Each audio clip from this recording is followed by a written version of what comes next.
सास ससुर से कुछ मिलना होता तो सेवा भी कर देती। विकास को यह पता ही था कि अम्मा और बाबूजी के आने की खबर से नीला खुश नहीं होगी, पर वह इस कदर झुंझलाएगी और वातावरण को तनावग्रस्त कर देगी, इसकी कल्पना उसने की नहीं थी। पिछली बार वह जबलपुर गया था, तब उसने माता पिता के प्रति छोटी बहू सपना का उपेक्षापूर्ण व्यवहार देखकर वह समझ गया था कि माता पिता वहां पर मानसिक रूप से कितने आहत हैं। यद्यपि वह जानता था कि उसकी पत्नी नीला के हृदय में भी सास ससुर के प्रति पहले जैसा आदर नहीं रह गया है, फिर भी वह चाहता था कि माता पिता उसके साथ रहें। पर माँ ने कहा, अभी नवरात्रि के व्रत चल रहे हैं, नवरात्रि हो जाए फिर आएंगे। विकास हमेशा से माता पिता का आज्ञाकारी रहा। उसके पिताजी ने अपनी युवा अवस्था और प्रौढ़ा अवस्था उस युग में बिताई जब व्यक्ति ईमानदारी को जीवन की सबसे बड़ी पूंजी समझता था और लोग स्टेटस बनाए रखने की खातिर अनैतिक साधनों से धन अर्जित करने की अंधी दौड़ में शामिल नहीं होते थे। विकास को अक्सर याद आता कि जब वह छोटा था तो पिताजी को कुल 500 रुपये वेतन मिलता था, पर उस छोटी सी रकम में भी उनका जीवन कितना खुशहाल था। पिताजी उसके हर जन्मदिन पर एक नई पोशाक अवश्य खरीद लाते और मारे खुशी के वह पिताजी से लिपट जाता। माँ खीर व पूरियाँ बनाती और दादा दादी माता पिता एक दूसरे से परिहास करते हुए खाना खाते। लेकिन आज तो घर की परिभाषा ही बदल गई है। घर पति पत्नी और बच्चों तक ही सीमित रह गया है। दादा दादी को साथ रखने की बात तो दूर, माता पिता को भी अनावश्यक बोझ समझा जाता है। उसने तो सदा यही पढ़ा और सुना है कि नारी संवेदनाशील और भावुक होती है। फिर छोटे भाई की पत्नी सपना और उसकी पत्नी नीला अपने सास ससुर के प्रति इतनी संवेदनाहीन क्यों हो गई? आज वह प्रतिमा नैतिक अनैतिक साधनों से हजारों रुपए अर्जित करता है।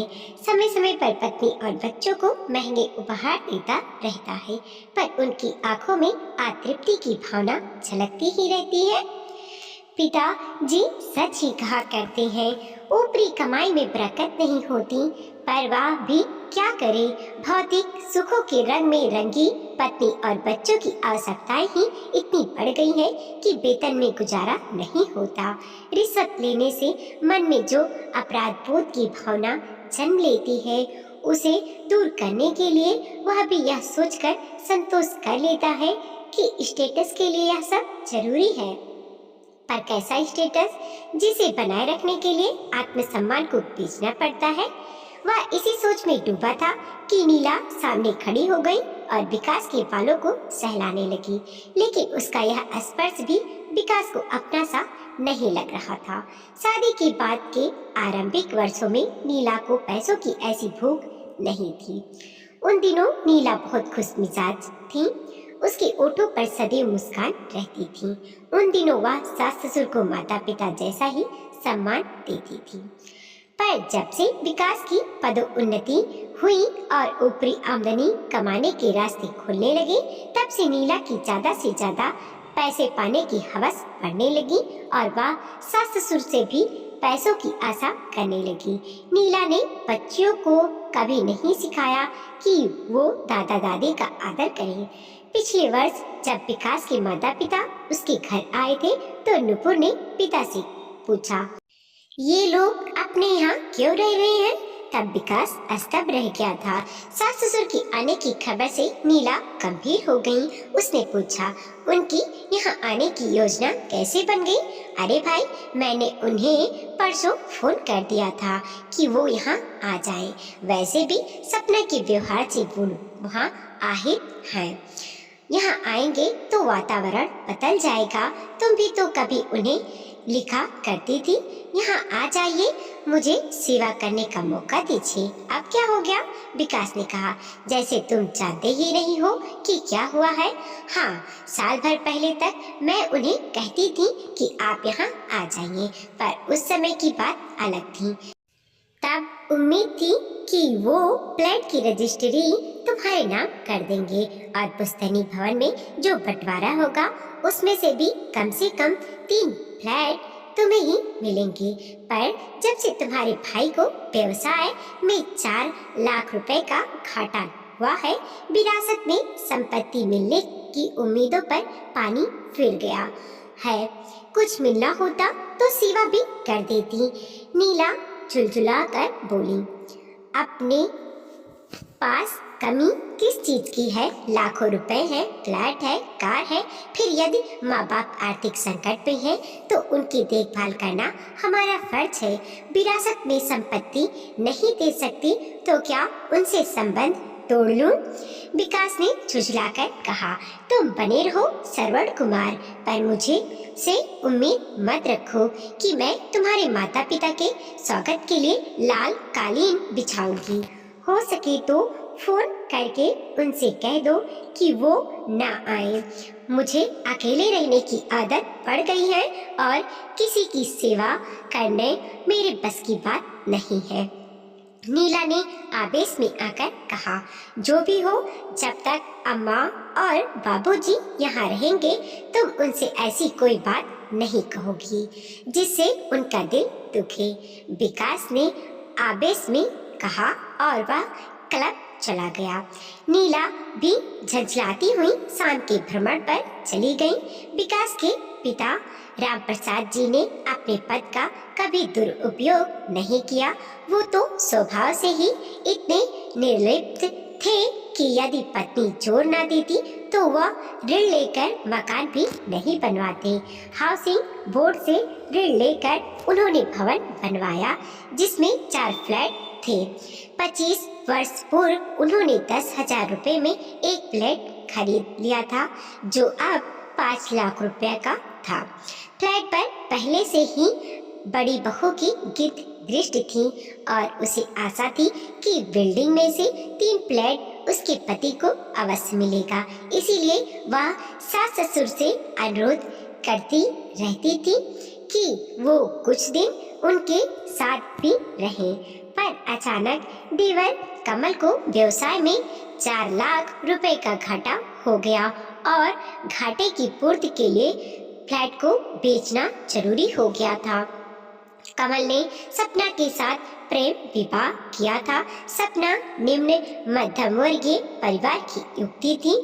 उसने सुख व वैभव की जिंदगी जीने की खातिर कमल को अपनी ओर आकर्षित करने में कोई कसर नहीं छोड़ी।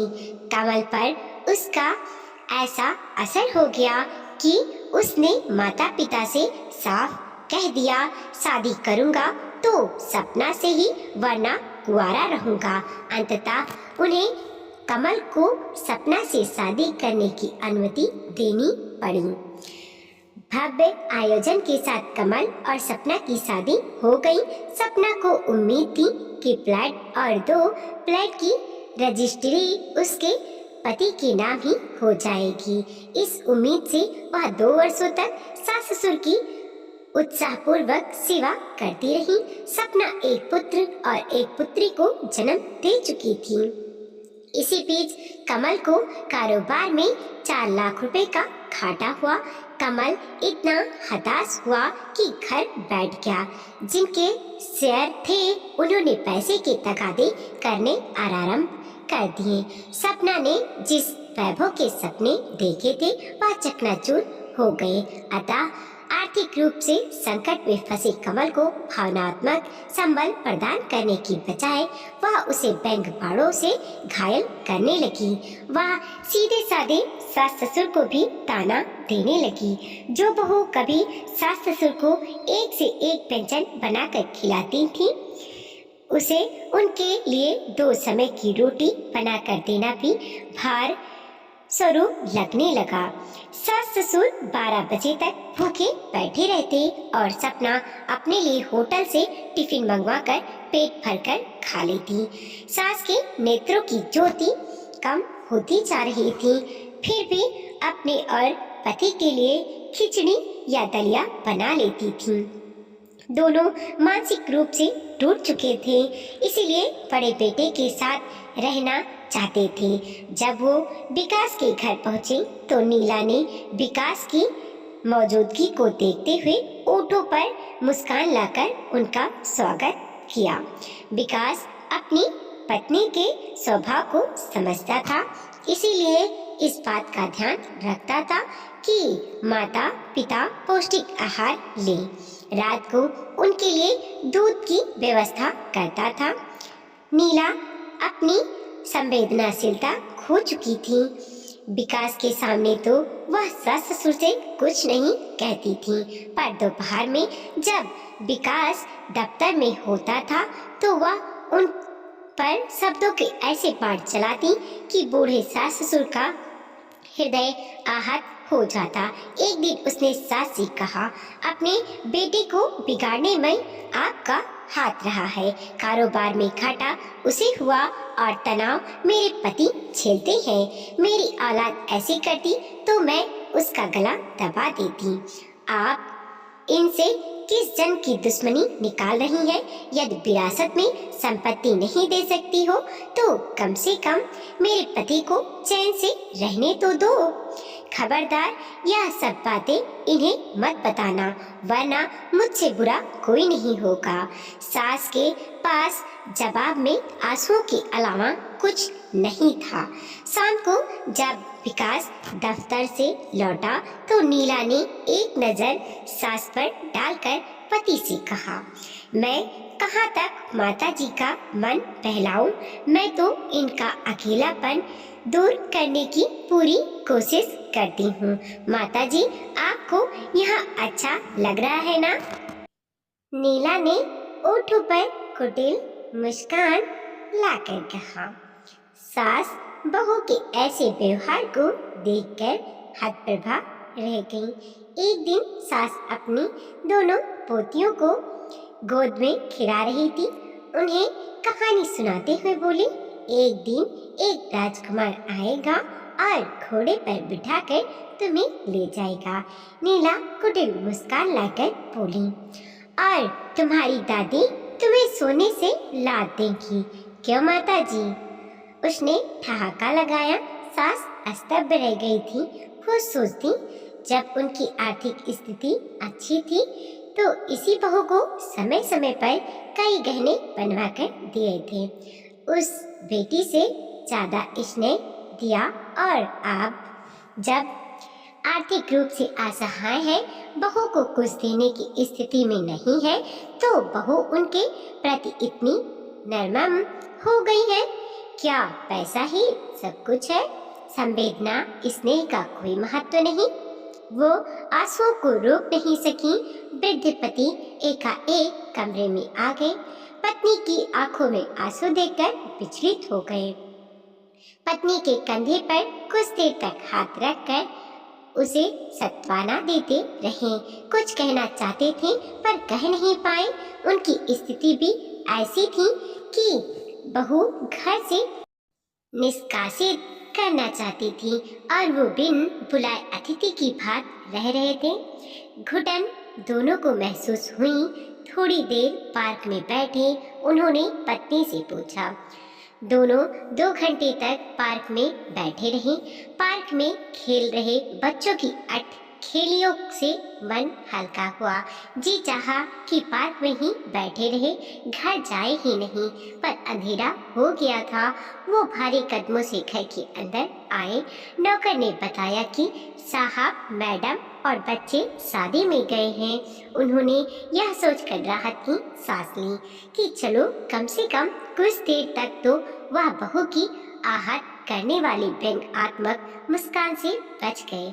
नौकर ने सुबह की बची ठंडी रोटियां और फ्रिज में से सब्जी निकालकर परोस दी। भैया, ये सूखी रोटी चबा नहीं पाते, थोड़ी दूध गर्म कर दो।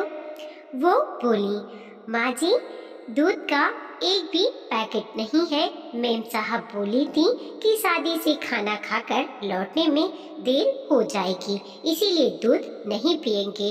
पैकेट मत लाना, अब तो डेयरी भी बंद हो गई है। नौकर ने कहा, भैया ये 5 रुपए लो और आसपास के होटल से दूध ले आओ, ये दूध के साथ रोटी खा लेंगे। वह नौकर के सामने गिड़गिड़ाई। नौकर को दया आ गई। वह होटल से दूध ले आया। दूध ऐसा था जैसे पानी में दूध की बूंदें डाली गई हों। फिर भी दोनों ने उसमें रोटी मसल कर खा ली। उन्हें याद आया कि जब पति नौकरी में थे तो वो अपने रसोइयों को गरम और ताज़ा खाना देती थी, और आज उनका अस्तित्व नौकरों से भी गया गुजरा हो गया है। 2 बेटों की माँ होने के बावजूद वो स्वयं को अकेला महसूस कर रही थी। उस दिन नौकर नहीं आया था।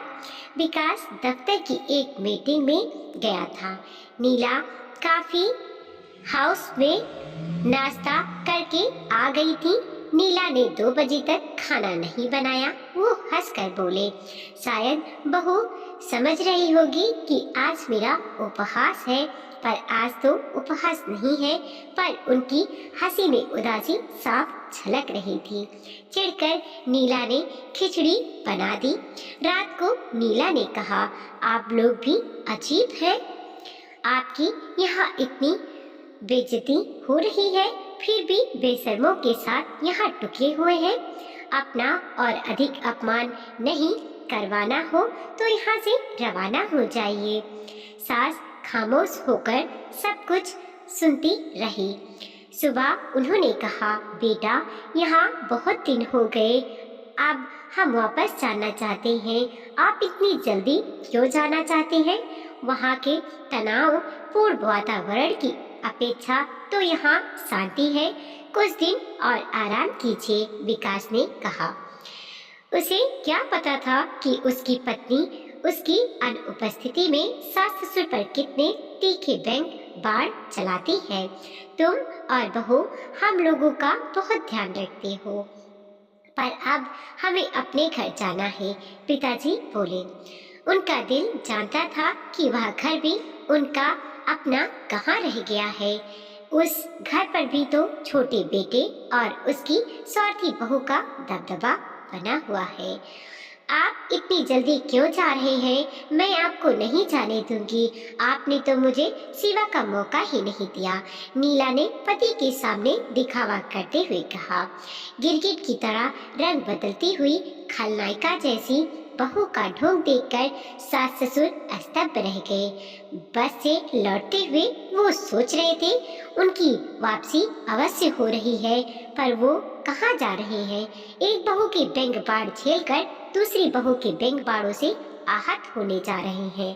क्या इसी दिन के लिए बेटों को जन्म दिया था? बड़े अरमानों से उनके लिए बहुएं लाए थे। बहुओं को बेटियों जैसा स्नेह दिया और बदले में क्या मिला? अपमान, तिरस्कार। जीवन भर की कमाई से अपने लिए जो घरौंदा बनाया था, उसमें आज वो शांति नहीं रह सकते। उसे याद आया 25 वर्ष पूर्व उनके पड़ोसी वर्मा जी ने कहा था, आप तो 2 पुत्रों के पिता हैं। बेटों का बाप भाग्यशाली होता है। पुत्रों के प्रति उन्हें बहुत मोह था। इस मोह के कारण 3 बार पत्नी का गर्भपात करवा दिया था। तीनों बार गर्भ में कन्या थी। हर बार पत्नी फुट फुट कर रोई थी, पर उनका मन नहीं पिघला था। आज उनके बेटे बहुओं ने उन्हें अकेला छोड़ दिया था। उन्हें लगा बस चलते रहें, वह यात्रा करते रहें। घर नाम की जगह से उन्हें डर न लगने लगा था। उन्हें पता था घर पर उनकी प्रतीक्षा करने वाला कोई नहीं। वो चश्मे के शीशे को पोंछने लगे, जो लगातार आंसुओं के बहने से धुंधले हो गए थे। वीडियो को लाइक कीजिए, कमेंट कीजिए और अपने दोस्तों के साथ जरूर शेयर कीजिए। चैनल पर नए हैं प्लीज सब्सक्राइब कीजिए।